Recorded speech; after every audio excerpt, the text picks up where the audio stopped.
Inyuma yo kuronsa uruhusha n'ikigo kijejwe kugenzura uko ibimenyesha makuru bikora mu Burundi CNC, imbonesha kure ku Gasaka Web TV yaruguruye ku mugaragaro ibikorwa vyayo ku munsi wa gatanu igenekerezo rya 2022 ndamukiza umwaka wa 2022. Bamwe mu bashoboye kugendera iyo mbonesha kure barashimye na cane ibikorwa imaze kurangura. Nitwa Khaisa Kajeneza nahagendeye kuno munsi mwamutse mugurura ibikorwa umuryango mwawuguruye ku mugaragaro.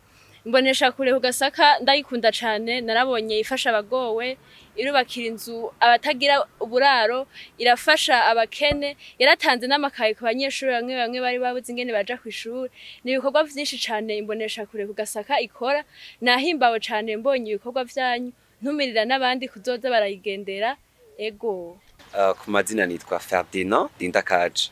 Novuga naryohewe cyane ko nasanze ari kibanza ciza d'abord, nasanze ari novuga ngo television ije neza kuko nabonye ibikoresho, nabonye staff ari nziza, kuko mu bintu bituma novuga ngo television iba neza nivyo birimwo. Nifuza ko mwoba akarorero kandi ma television malgré igihe mumaze ariko mwisunge kwiga bishasha uburyo ibintu bikora. Ikindi naco nifuza ko mutohereza muri ma platforms ya ngaha ya Facebook, WhatsApp n'izindi za YouTube.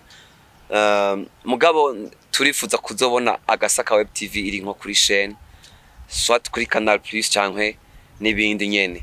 Mu nsiguro yatanze umuyobozi ajejwe gukurikirana no gutosora amakuru Bukeneza Boniface yagarutse hanini ku kamaro ko gushikiriza inkuru itosoye neza.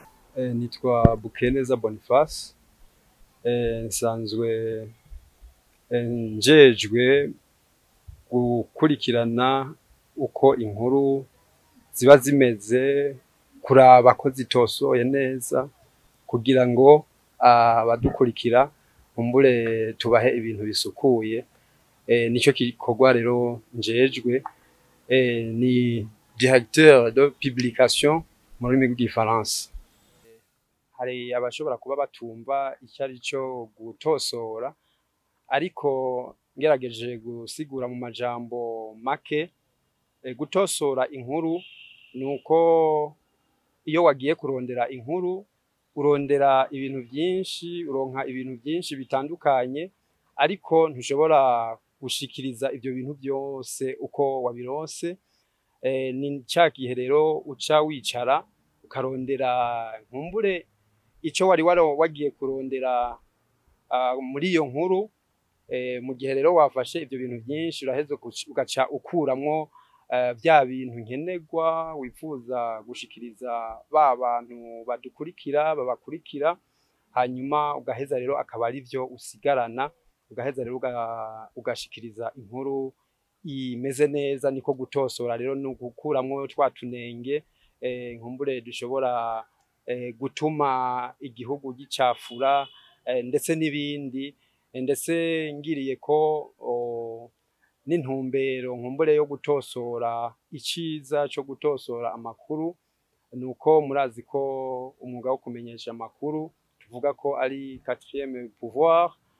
Ni kuvuga ko igihugu urashobora kucyubaka canke ukagisambura biciye mu mwuga wo kumenyesha amakuru. Bamenyesha amakuru ba televiziyo ku Gasaka Web TV, hambavu yo kwama tubahimiriza kwitwararikana ntaryo akarangamutima k'umwuga, ariko kandi turabahimiriza nabo nyene gutohoza neza inkuru bashikiriza, kuko twabonye ko mu gihe ushikirije inkuru itariyo ushobora gutuma igihugu kigwa mu kaga.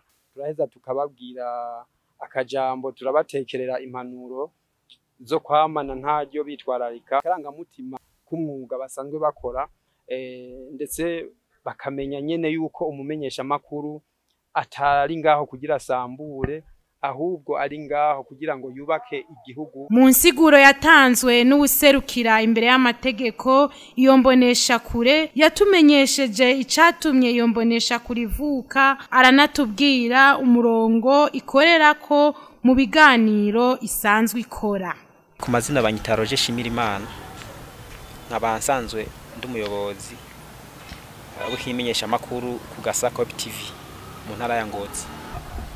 Ikinyamakuru ku Gasaka Web TV cavutse kugira ngo naco gishobore gushigikira mu iterambere igihugu ciza c'u Burundi, kuko ibinyamakuru nk'ivyo bimenyerewe ku mbuga ngurukana bumenyi vyinshi usanga abija mu bintu byo kwinezereza, amafilme, umuziki, umupira w'amaguru canke w'amaboko, ugasanga rero nta beshi ibi bisata byo gushigikirana canke byo kwiteza imbere ugasanga ntibabihurumbira cyane. Hari haheze imyaka 2 dukora ibikorwa byo kumenyesha makuru mu mpande zitandukanye z'igihugu, tutararonka uruhusha rubitwemerera, no kuvuga twarimwo novuga twisumamwo, ariko ku itariki ya 22 z'ukwezi kwa 4 mwaka wa 2022 turamutse dufise umunsi mukuru canke urubanza go kwigina canke kwerekana kubwira abarundi n'amakungu ko ubu imbonesha kure ku Gasaka Web TV yemewe n'amategeko n'ikigo ca leta gishinzwe kugenzura ibimenyesha makuru CNC. Uyu munsi rero n'umunsi mukuru kugira ngo tubwira abatari babizi n'abatarabimenya ko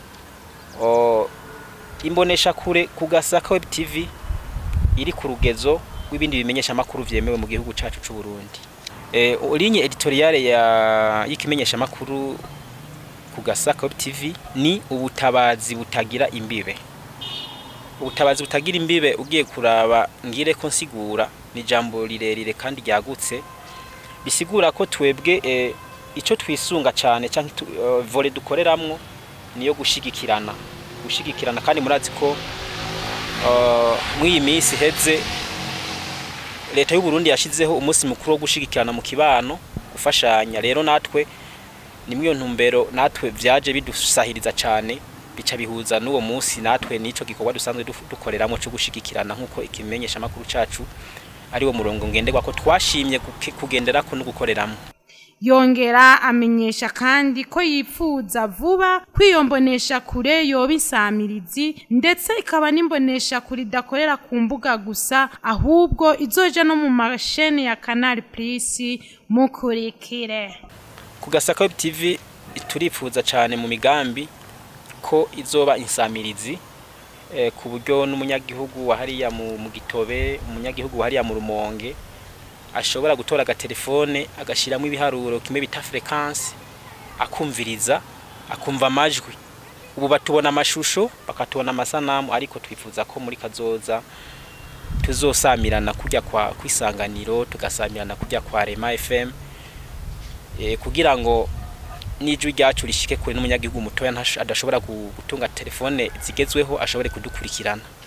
Ikindi kandi nuko mu minsi ya vuba tugiye muzoza mudutora kuri kijya kigo bita Canal Plus, muzoza mudutora kuri Canal Plus vuba cyane, muzobimenya kandi muzobimenyeshwa, muzobibona. Ku bakozi bo ku Gasaka Web TV ico no babwira nuko boshira amanga kuko bimwe byo kugenda binyegeza ugasanga barimo baragenda batabona iyo bariko baraja. Ubu ndabahamagarira baje ku kivi, bashwara igihugu cose, bashikiriza amakuru uko biri, bisunge akaranga mutima k'umwuga, ntibashiremo nkunzi canke ngo bahengame, kuko umwuga wo kumenyesha amakuru ni umwuga usaba kuguma wiga, ugasaba gushishoza no kubaza.